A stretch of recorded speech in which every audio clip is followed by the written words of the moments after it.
Actually ಇವಾಗೆಲ್ಲ ಏನಾಗಿದೆ ಅಂತಂದರೆ ನಮ್ಮ ಕೆಲಸದ ಒತ್ತಡದಿಂದವ ನಿದ್ದೆ ಕಮ್ಮಿ ಮಾಡೋದು ಅದು ಇದು ಏನೇನು ಸಿಗುತ್ತೆ ರೋಡಲ್ಲೆಲ್ಲ ಅದೆಲ್ಲ ತಿನ್ನೋದು. ಅದೆಲ್ಲ ತಿಂದಾದ್ಮೇಲೆ ತಲೆನೋವು ಜಾಸ್ತಿಯಾಗಿ ಅದು ಇದು ಮಾತ್ರೆ ನುಂಗಿ ನಮ್ಮ ಹೆಲ್ತನ್ನ ನಾವು ಹಾಳು ಮಾಡ್ಕೊಳೋದಕ್ಕಿಂತ ಅಲ್ಲಿ ಇಲ್ಲಿ ಫಾಸ್ಟ್ ಫುಡ್ ತಿನ್ನೋದು ಬಿಟ್ಬಿಟ್ಟು ಈ ಹಣ್ಣುಗಳು ತಿಂದರೆ ಏನೆಲ್ಲ ಪ್ರಯೋಜನ ಆಗುತ್ತೆ, ಏನೇನೆಲ್ಲ ಹಣ್ಣು ತಿನ್ಬೋದು ಅನ್ನೋದನ್ನು ವಿಡಿಯೋದು ಹಾಕ್ತೀನಿ. ಅದನ್ನು ನೋಡಿಕೊಂಡು ವಿಡಿಯೋನ ಆದಷ್ಟು ಎಲ್ಲ ಹಣ್ಣುಗಳು ತಿನ್ನೋದಕ್ಕೆ ಸ್ಟಾರ್ಟ್ ಮಾಡಿ. ಹಣ್ಣುಗಳು ತಿಂದರೆ ನಮ್ಮ ಆರೋಗ್ಯನೇ ಸ್ವಲ್ಪ ಚೆನ್ನಾಗಿರುತ್ತೆ. 1. ಕಲ್ಲಂಗಡಿ ಹಣ್ಣು. ಕಲ್ಲಂಗಡಿಯಲ್ಲಿ ಪೊಟ್ಯಾಸಿಯಂ ಮತ್ತು ಮೆಗ್ನೀಷಿಯಂ ಇರೋದ್ರಿಂದ ಮೈಗ್ರೇನ್ ಕಡಿಮೆ ಮಾಡಲು ಸಹಾಯ ಮಾಡುತ್ತೆ. ಇದರಲ್ಲಿ ಸಾಕಷ್ಟು ಪ್ರಮಾಣದ ನೀರಿನಾಂಶ ಇರೋದ್ರಿಂದ ಇದರ ಸೇವನೆಯು ತಲೆನೋವು ಕಡಿಮೆ ಮಾಡಲು ಮತ್ತು ಸ್ನಾಯುಗಳನ್ನ ಸಡಿಲಗೊಳಿಸಲು ಸಹಾಯ ಮಾಡುತ್ತೆ. 2.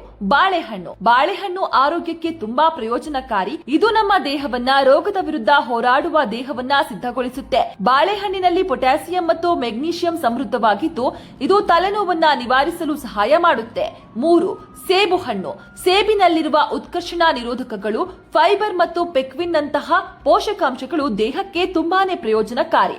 ಜೊತೆಗೆ ತಲೆನೋವು, ವಾಕರಿಕೆ ಮತ್ತು ವಾಂತಿಯ ಲಕ್ಷಣಗಳನ್ನು ಕಡಿಮೆ ಮಾಡಲು ಸಹಾಯ ಮಾಡುತ್ತೆ. 4. ಅವಕಾಡೋ.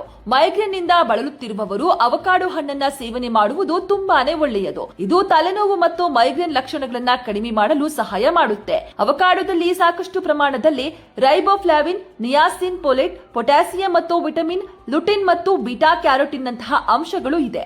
ಈ ಮೇಲಿನ ಹಣ್ಣುಗಳನ್ನ ತಿನ್ನೋದ್ರ ಜೊತೆಗೆ ಯೋಗ, ಧ್ಯಾನ, ವ್ಯಾಯಾಮಗಳು ಸಹ ಮೈಗ್ರೇನ್ ಸಮಸ್ಯೆಯನ್ನ ಕಡಿಮೆ ಮಾಡುತ್ತೆ.